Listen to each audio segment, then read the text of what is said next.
வணக்கம் மாணவர்களே. +2 இயற்பியல் அலகு 10 எலக்ட்ரானியல் மற்றும் தகவல் தொடர்பு அமைப்பு. இந்த பாடத்திலிருந்து எடுத்துக்காட்டு 10.2 எப்படி சால்வ் பண்ணலான்றதை அந்த வீடியோவில் வந்து பார்க்க போகிறோம்.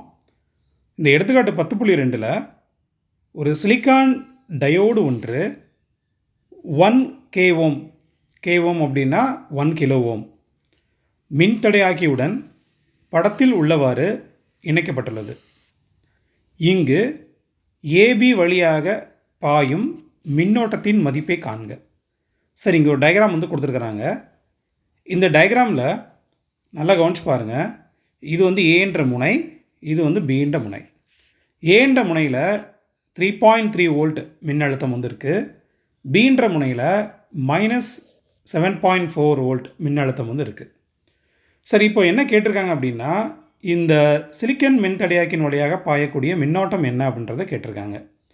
சரி, மின்னோட்டம் நமக்கு வேணும் அப்படின்னா பொதுவாக நம்ம என்ன ஃபார்முலா வந்து யூஸ் பண்ணுவோம்? மின்னோட்டம் I = V/R அந்த ஃபார்முலா வந்து யூஸ் பண்ணுவோம். இங்கே வந்து ஒரு பேட்டரி வந்து இல்லை, 2 பேட்டரி வந்து இருக்குது. அதாவது 2 வெவ்வேறு மின் அழுத்தம் வந்து இருக்குது. ஏன்ற முனையில் வந்து 3.3 வந்து இருக்குது. பீன்ற முனையில் வந்து -7.4 வோல்ட் மின்னழுத்தம் வந்து இருக்குது. நம்ம ஃபஸ்ட்டு என்ன கண்டுபிடிக்கணும் அப்படின்னா, இந்த ஏக்கும் பிக்கும் இடையே உள்ள மின்னழுத்த வேறுபாடு என்ன அப்படின்றத கண்டுபிடிக்கணும். ஏக்கும் பிக்கும் இடையே உள்ள மின்னழுத்த வேறுபாடை நம்ம எப்படி கண்டுபிடிக்கலாம் அப்படின்னா, ஃபஸ்ட்டு ஏல இருக்கக்கூடிய மின்னழுத்த வேறுபாடு 3.3 வோல்ட் மைனஸ் பியில் இருக்கக்கூடிய மின்னழுத்த வேறுபாடு மின்னழுத்தம் என்ன அப்படின்னா 7.4 volt minus silicon diode. Silicon டயோடுக்கு ஒரு மின்னழுத்த அரண் வந்து இருக்குது. அதோடைய பேரியர் பொட்டன்ஷியல் மின் அழுத்த அரண் வந்து எவ்வளவு அப்படின்னா, சிலிக்கன் டயோடுக்கு 0.7 வோல்ட். இது வந்து சிலிக்கன் டயோடுக்கான மின்னழுத்த அரண். ஸோ இதுவே சிலிக்கன் டயோடாக கொடுக்காம ஜெர்மானியம் டயோடுன்னு கொடுத்துருந்தாங்க அப்படின்னா, ஜெர்மானியம் டயோடுக்கு மின்னழுத்த அரண் எப்படி இருக்கும் அப்படின்னா 0.3 வோல்ட். ஸோ இது வந்து பேரியர் பொட்டன்ஷியல் ஜெர்மானியத்துக்கு. ஆனால் நமக்கு இங்கே ப்ராப்ளத்தில் என்ன கொடுத்துருக்குறாங்க அப்படின்னா, நமக்கு இந்த ப்ராப்ளத்தில் சிலிக்கன் டயோடு கொடுத்துருக்காங்க. அப்போது சிலிக்கன் டயோடுனுடைய மின்னழுத்த அரணை நம்ம பயன்படுத்தினாலே போதும். அதாவது சிலிக்கன் டயோடுக்கு குறுக்கே 0.7 வோல்ட் மின்னழுத்த வேறுபாடு வந்து இருக்கும். சரி, அதை நம்ம இங்கே என்ன செய்ய வேண்டியது இருக்குது அப்படின்னா, சப்ட்ராக்ட் பண்ண வேண்டியது இருக்குது. அப்போது -0.7. சரி, இதை எப்படி நம்ம கால்குலேட் பண்ணலாம் அப்படின்னு பாருங்கள்.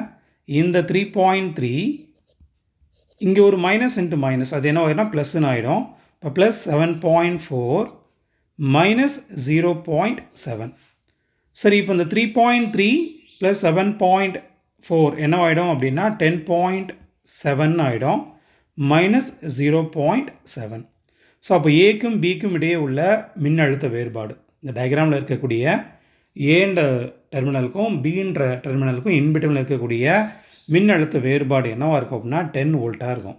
ரெண்டையும் நம்ம சப்ட்ராக்ட் பண்ணோம் அப்படின்னா 10 வோல்ட். சரி, இதை கண்டுபிடிச்சாச்சு. ரெண்டாவது என்ன கண்டுபிடிக்கணும் அப்படின்னா, இந்த சிலிக்கன் டயோடினுடைய பாயக்கூடிய மின்னோட்டம் வந்து நம்ம கால்குலேட் பண்ணணும். மின்னோட்டத்துக்கு ஏற்கனவே நமக்கு தெரிஞ்ச மாதிரி ஓம் விதி வந்து பயன்படுத்தணும், V/R. இந்த ஏக்கும் பிக்கும் இடையே உள்ள மின்னழுத்த வேறுபாடு தான் இந்த ஏபி மின்னழுத்த வேறுபாடு VAB. VAB எவ்வளோ கொடுத்துருக்குறாங்க? ஏக்கும் பிக்கும் இடையே உள்ள மின்னழுத்த வேறுபாடு வந்து 10 வோல்ட். ஆரோடைய மதிப்பு கொடுத்துருக்குறாங்க என்ன? 1 kilo-ohm. 1 kilo-ohm அப்படின்னா நமக்கு தெரியும் 1 × 10⁻3. அப்போது மேலே இருக்கக்கூடியது வந்து 10, கீழே இருக்கக்கூடியது 1 × 10 kilo-ohm நம்ம எப்படி எழுதலாம்? 10⁻3ன்னு எழுதலாம்.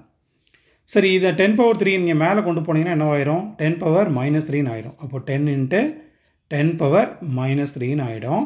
இதை நம்ம எப்படி எழுதலாம் அப்படின்னா 10 மில்லி ஆம்பியர்னு எழுதலாம். ஸோ இதுதான் அந்த சிலிக்கன் டயோடினுடைய பாயக்கூடிய மின்னோட்டத்தினுடைய மதிப்பு. அப்போ சிலிக்கன் டயோடினுடைய பாயக்கூடிய மின்னோட்டத்தின் மதிப்பு என்னவாக இருக்கும் அப்படின்னா 10 மில்லி ஆம்பியராக இருக்கும். 10 மில்லி ஆம்பியராக இருக்கும். ஸோ இதுதான் ஆன்சர்.